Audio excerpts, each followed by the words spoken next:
कि हिमाचल प्रदेश में लगातार जो बारिश हुई है उससे अभी भी हालात बेहद ही खराब है। लैंडस्लाइड, बारिश और सबसे ज़्यादा हाल खराब है मंडी के। मंडी की अगर बात की जाए तो वहाँ पर जिस तरह की तबाही हुई, यहाँ पर शिमला या फिर उसके आसपास के इलाकों में तबाही हुई है, उसके बाद इसे स्टेट डिज़ास्टर घोषित कर दिया गया है। और सरकार की कोशिश अब है कि किस तरह से जो आम जनजीवन है उसको वापस पटरी पर लाया जाए। बहरहाल मंडी और इसके आसपास के इलाकों में जिस तरह से जुलाई के महीने में तबाही देखी, उसके बाद एक बार फिर से अगस्त के महीने में वैसी ही तबाही देखने को मिल रही है, जो ये बताने के लिए काफ़ी है कि कुदरत का कहर जो इस बार हिमाचल प्रदेश पे टूटा है, उससे उभरने में कई वक्त लग जाएगा, काफ़ी लंबा वक्त लगेगा। शायद हो सकता है कि 1-2 महीने नहीं, कई महीनों बाद ही शायद वहाँ पर ज़िंदगी एक बार फिर से पहले की तरह पटरी पर लौट आए। बहरहाल 6 तस्वीरें आपको दिखाते हैं। 6 तस्वीरों में आप देखिए किस तरह से नेशनल हाईवे यहाँ पर टूटे हैं। 1-2 नहीं, सैकड़ों की तादाद में सड़कें टूट गई हैं, दर्जनों की तादाद में नेशनल हाईवे तबाह हो गए हैं। एक तस्वीर तो आपके रोंगटे खड़ी कर देगी, ऐसी तबाही शायद ही आपने कभी देखी हो। सैकड़ों लोगों के घर जमींदोज हो चुके हैं। दिल्ली को कनेक्ट करने वाला नेशनल हाईवे पूरी तरह से मलबे में तब्दील हो गया है। साथ ही सेना की मदद से पूरे इलाके में मदद पहुंचाने की कोशिश हो रही है। हिमाचल में 55 दिनों में 113 जगह पर लैंडस्लाइड हुए हैं। अगर बात की जाए जिंदगी की तो 330 लोगों की जान जा चुकी है और 12,000 से ज्यादा घर क्षतिग्रस्त हो गए हैं। बहरहाल हम आपको अब तस्वीर दिखा रहे हैं किस तरह से हिमाचल प्रदेश के मंडी में इस वक्त हालात है। वहां पर बड़ी तादाद में गाड़ियां तबाह हो गई क्योंकि अचानक ही जो बारिश हुई, बादल फटा, उसके बाद यकायक जो पानी का लेवल है बढ़ गया, जो वहां से नाले निकलते हैं, और इतना ज्यादा पानी और मलबा नीचे आया कि उसने आसपास के रिहायशी इलाकों को तबाह कर दिया, जो कमर्शियल एरियाज थे उसको तबाह कर दिया, जो गाड़ियां मौजूद थी, बसें मौजूद थी, उनको अपनी चपेट में ले लिया है। जिसमें आप देखिए कि लग्जरी बसेस यहाँ पर मौजूद हैं, साथ ही साथ यहाँ पर ट्रक्स हैं जिसमें सामान भरा हुआ था, सप्लाई आ रही थी या फिर सप्लाई वहाँ से जा रही थी। साथ ही यहाँ पर जो कार थे वो भी इसकी चपेट में आ गए। 1-2 नहीं, जहाँ तक आपकी नज़र जाएगी आपको ऐसे ही तबाही के निशान नजर आएंगे। ऐसा लगेगा कि जैसे कि समाधि ले ली है इन गाड़ियों ने, और मलबा इतना ज़्यादा है कि कम से कम 1.5 से 2 फुट तो मलबा अभी भी जमा हुआ है। कुछ जगह पे तो आप देख पा रहे होंगे जो गाड़ियां हैं करीब करीब 2 फुट से ज़्यादा भी, 2.5 फुट भी वहाँ पर मलबा भर गया है, और बड़े बड़े बोल्डर्स भी हैं। ऐसे में और इन मलबों को हटाना, उसके बाद फिर इनको रिस्टोर करने में काफ़ी वक्त लगेगा। 1200 से ज़्यादा सड़कें टूट गई हैं, अब जिसमें मिला के चलिए कि स्टेट हाईवेज भी हैं, नेशनल हाईवेज भी हैं, साथ ही साथ जो लोकल यानी गांव को कनेक्ट करने वाली भी हाईवेज हैं। अब हिमाचल प्रदेश माना जाता था एक ऐसा राज्य है जो बहुत ही वेल कनेक्टेड है, मतलब पहाड़ होने के बावजूद भी वहाँ सड़कें गाँव-गाँव तक पहुँची हुई थी। लेकिन जिस तरह की तबाही हुई है उसके बाद अब इन्हें दुरुस्त करना 1200, आप सोचिए करीब-करीब इतने बड़ी तादाद में अगर आपको सड़कों को ठीक करना पड़े तो कितना वक्त लग जाएगा। और 1-2 नहीं, यहाँ पर तो और इतना वक्त लगेगा कि जिससे आप समझिए कि लंबा वक्त सिर्फ 12,000 सड़कों को ठीक करने में लगता है, तो सरकार के लिए कितनी बड़ी आई थिंक ये आने वाले वक्त में टास्क है। लेकिन मंडी में ऐसे हालात क्यों बने और वहां पर ऐसे हालात को अब दुरुस्त करने के लिए क्या किया जा रहा है, ग्राउंड जीरो से रिपोर्ट देखिए हमारे संवाददाता पुनीत परिंजा की। इस वक्त हम मौजूद हैं मंडी मनाली नेशनल हाईवे पर, और यहाँ की आपको मैं तस्वीर दिखाऊं तो आप देख सकते हैं कि किस तरह से बड़े बड़े जो पत्थर हैं वो रोड के ऊपर आ गिरे हैं। लिहाजा पूरी की पूरी जो सड़क है, जो नेशनल हाईवे है, वो बंद हो गया है। और अभी मैं मंडी से करीब 2 से 3 किलोमीटर पैदल चलकर यहाँ तक पहुँचा हूँ, और रास्ते में इसी तरह के दृश्य जो थे वो हमें देखने को मिले। देख सकते हैं कि पत्थर जो है गिरे हैं, एक तरफ ब्यास नदी है और यहाँ पर बड़ी बड़ी चट्टानें जो हैं, जो ब्यास नदी है वो भी पूरी वेग में बह रही है। सड़क बिल्कुल सुनसान है क्योंकि ट्रैफिक यहाँ पर चल नहीं रहा था। ये वही सड़क है जहाँ पर जो मनाली को जाती है और यहाँ पर हमेशा ट्रैफिक से भरी रहती थी, लेकिन अब यहाँ बिल्कुल सन्नाटा पसरा हुआ है। चारों तरफ दिखेगा तो तबाही का मंजर दिखेगा। इस तरह की बड़ी बड़ी चट्टानें जो हैं वो सड़क पर गिरी हुई हैं, और जिन्हें हटाने का काम जो है वो धीरे धीरे चल रहा है, लेकिन पत्थर इतने ज़्यादा हैं तो रोड ब्लॉकेज जो है वो 2 से 3 किलोमीटर के अंदर ही हमें कम से कम 5 जगह इसी तरह का ढेर जो है हमें देखने को मिला। ये आप देख सकते हैं, यहाँ पे आपको कारतोल जो जो सड़क है, यहाँ पे पक्की सड़क नजर आ रही है। यहाँ पे ये आप तस्वीरें देखिए, ये पक्की सड़क जो है वो नजर आएगी, लेकिन जैसे ही हम आगे बढ़ेंगे पूरा का पूरा पहाड़ जो है वो सड़क पर आ चुका है। ये हाईवे की जो मशीन जो यहाँ पर लगी हुई थी वो इस समय पहाड़ में समा चुकी है, मलबे में दब चुकी है, और सीधा का सीधा पूरा का पूरा मलबा जो है वो नीचे ब्यास नदी में गिर गया है। ये ब्यास नदी और हाईवे बिल्कुल जो है आपस में यहाँ पर मिल गया है। नीचे मैं अगर आपको तस्वीर दिखाऊं तो आपको ब्यास नदी जो है वो नजर आएगी, और ऊपर पूरा का पूरा मलबा है। यानी कि ये पूरा रोड जो है इसको खोलने में काफी वक्त लगेगा।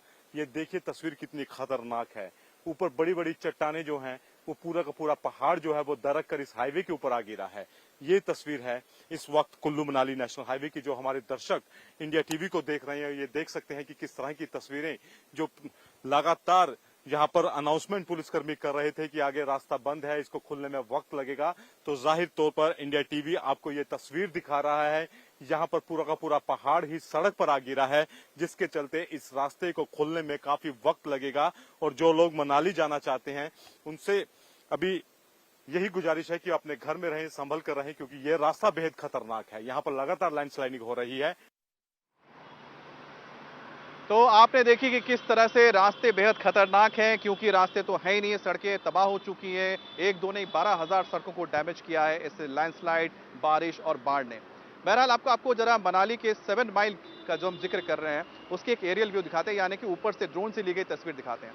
अब इन तस्वीरों को आप देखेंगे तो आप इसकी भयावहता को समझ सकते हैं, यानी कि जो डिवास्टेशन हुआ है, जो तबाही हुई है, उसका कितना बड़ा एरिया में असर पड़ा है वो आप इस तस्वीर से देख सकते हैं। यहाँ पर आपको सीधे नजर आए सड़क है, ये एक सड़क हुआ करती थी, नेशनल हाईवे हुआ करता था, अब नहीं है, क्योंकि जो बाढ़ और पानी में ये सब कुछ बह चुका है। दूसरी चीज, गाड़ियों को आप काउंट करना शुरू कीजिए, ट्रकें, बसें, बड़ी बड़ी बसें यहाँ पर, जिसके अंदर लोगों के सामान तक अभी भी पड़े हुए हैं, गिनना शुरू कीजिए, 1 2 3 4, सबको लंबी कतार नजर आएगी जो इसमें फंसी हुई है, मलबा उसमें भरा हुआ है। साथ ही बड़े बड़े बोल्डर्स आप देखिए जो सड़कों पर आ गए हैं, कमर्शियल एरियाज में, रिहायशी इलाकों में घुस गए हैं, उनको हटाना एक बहुत बड़ी मुश्किल बात होगी। और ये जो तस्वीर है एरियल, यानी जो ड्रोन से ली गई तस्वीर है, ये उस डिजास्टर को, जिसे कि स्टेट डिजास्टर घोषित किया गया है, उसका एक आप कह सकते हैं जीता जागता प्रमाण है कि आने वाले दिनों में कितनी मुश्किलात आएंगी लोगों के लिए वापस इनको ठीक करना। हमारे संवाददाता पुनीत परंजा इसी जगह पर पहुंचे और जाकर उन्होंने वहां से एक रिपोर्ट भेजी है, आपको दिखाते हैं। यहाँ पर तस्वीर जो है वो सबसे ज्यादा खतरनाक है, तबाही इतनी ज्यादा कि रोंगटे खड़े कर देने वाली। सबसे पहले मैं आपको तस्वीर दिखाता हूँ। ये सामने जो आप बड़े बड़े पत्थर दिख रहे हैं, ये यहाँ पर बादल फटता है, उसके बाद तबाही का मंजर शुरू होता है।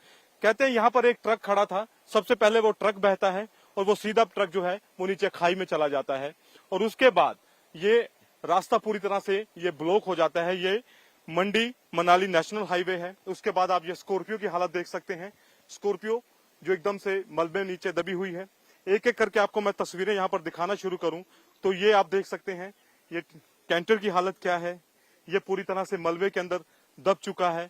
उसके साथ ही दूसरी तस्वीर में आपको दिखाऊं, एक नहीं यहाँ पर कम से कम दर्जनों गाड़ियां, ये ट्रक की हालत आप देख सकते हैं, पूरी तरह से ट्रक जो है वो खत्म हो चुका है। ये सामान लेकर आ रहा था, इसके अंदर काफी ज्यादा सामान जो है वो लदा हुआ है, सेब की शायद पेटियां हैं या कुछ और भी होगा। ये पूरा सामान से भरा हुआ ट्रक है और हालत देखिए इस वक्त, पूरा ये गाद जो है ये पूरा उसमें भर गया है। और उसके साथ ही ये वोल्वो बस जो है इसकी आप हालत देख सकते हैं। ये आप तस्वीर देखिए, एक एक करके आपको यहाँ पर ऐसी कई गाड़ियां नजर आएंगी जो मलबे में इस समय दबी पड़ी हैं। ये आप तस्वीर देखिए, स्कॉर्पियो की आपने हालत देखी कितनी खराब हालत है, ये आप वोल्वो बस की हालत देख रहे हैं, ये पूरी तरह से पिचक चुकी है। उसके साथ ही अगर मैं आपको आगे तस्वीर दिखाऊं तो ये बोलेरो गाड़ी है, ये बोलेरो गाड़ी की इस समय हालत देखिए आप कितनी खराब हो चुकी है यहाँ पे।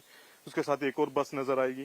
तकरीबन यहाँ पर अमूमन इसी तरह के हालात जो हैं वो यहाँ पर बने हुए हैं, तो हर तरफ यहाँ पर तबाही का मंजर जो है वो नजर आ रहा है। इसके आगे मैं आपको लेकर चलता हूँ तो आगे और भी ज्यादा खतरनाक तस्वीर जो है वो दिखाई देगी।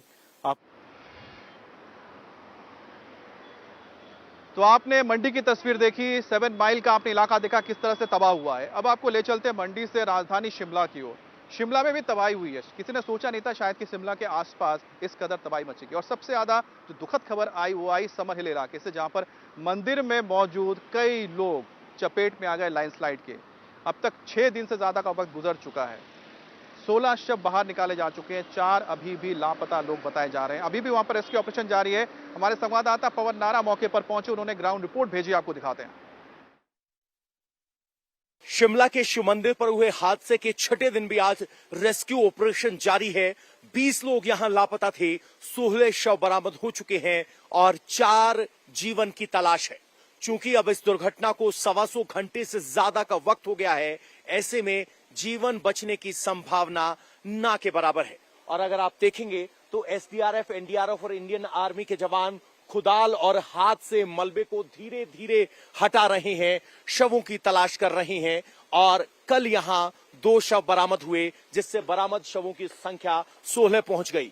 यहां से लगभग 200 मीटर ऊपर शिव मंदिर था, जहां सबसे पहला दल आपको खड़ा हुआ दिखाई दे रहा है। ऐसे ही दलों को अलग अलग टीम्स में बांटा गया है और वो उन इलाकों में तलाश कर रहे हैं।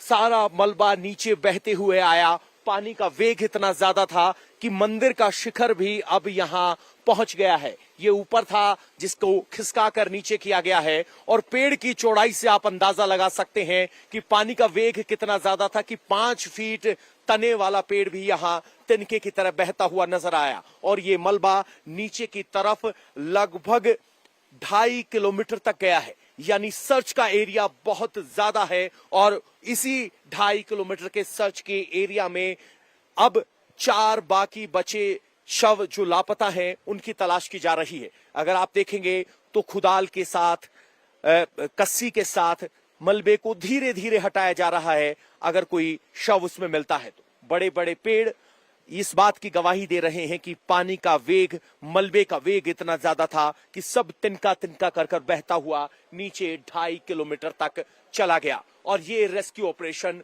लगातार यहां जारी है और अब उन 4 लापता लोगों की तलाश है जो अभी तक नहीं मिले हैं। क्योंकि वक्त लगातार बीतता जा रहा है, 125 घंटे से ज्यादा का वक्त हो चुका है। ऐसे में अब जीवन के मिलने की संभावना कम है और अब जिन्होंने अपने खोए हैं वो ये उम्मीद कर रहे हैं कि काश उनका पार्थिव शरीर ही मिल जाए तो उनकी आत्मा को शांति मिले। कैमरामैन राहुल ध्यानी के साथ Pawan Nara, India TV, Shimla. India TV हर वक्त हर जगह डाउनलोड करने के लिए सर्च करें India TV news Google Play Store या ऐप स्टोर पर।